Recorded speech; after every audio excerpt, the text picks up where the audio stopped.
Albert Einstein tops the list of the greatest scientists in history. Everyone knows his name, whether one is interested in science or not. Einstein was born on March 14, 1879 in Germany. He is known all over the world for his intelligence. He left behind an unparalleled legacy and redefined the study of physics. Many discoveries of modern science are the result of Einstein's superintelligence. In today's video, we will not discuss Einstein's scientific discoveries, rather a mysterious incident that took place with the brain of Einstein immediately after his death.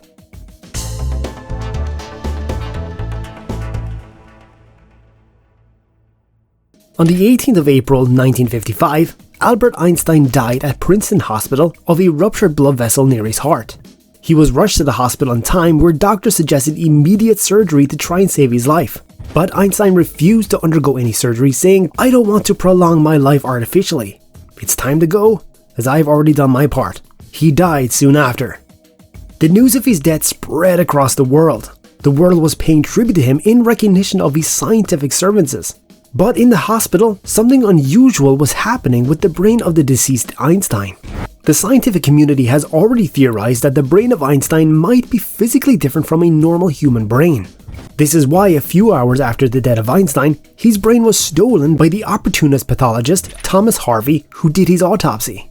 Harvey was anticipating some big professional achievements from Einstein's brain, and likely figured out that Einstein's brain might further advance his profession. Harvey not only stole Einstein's brain, but also took out his eyes. However, he later gave the eyes to Einstein's ophthalmologist, but ran away with the brain. According to Harvey, he was permitted to remove the brain from Einstein's body for research and study purposes. But this was not the case. Harvey was not a brain expert, nor did Einstein want his brain to be studied after his death. It was against his will. After removing the brain, Harvey approached Einstein's son to ask for permission to work that he already had done. Einstein's son was initially reluctant to grant permission, but eventually agreed on the condition that the brain be used for study purposes and those studies be published in high-standing journals. Harvey put the brain into a jar and disappeared. 2 days after Einstein's death, news broke that Dr. Harvey had removed Einstein's brain with the consent of Einstein's son. Many scientists and doctors reached at the Princeton Hospital to see Einstein's brain, but Harvey had already left the hospital with the brain and never returned. He then took the brain to the University of Pennsylvania. He weighed and photographed the brain and then sliced it into around 250 chunks. Harvey was obsessed with Einstein's brain, which not only cost his marriage, but also his job at Princeton Hospital and his medical license. Harvey always insisted that his aim was purely scientific. He lived and worked cross-country in different institutions for the next 20 years. He kept Einstein's brain in a cider box underneath a beer cooler.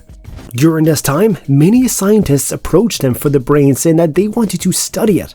But Harvey never responded to any of them, nor did any study on the brain himself.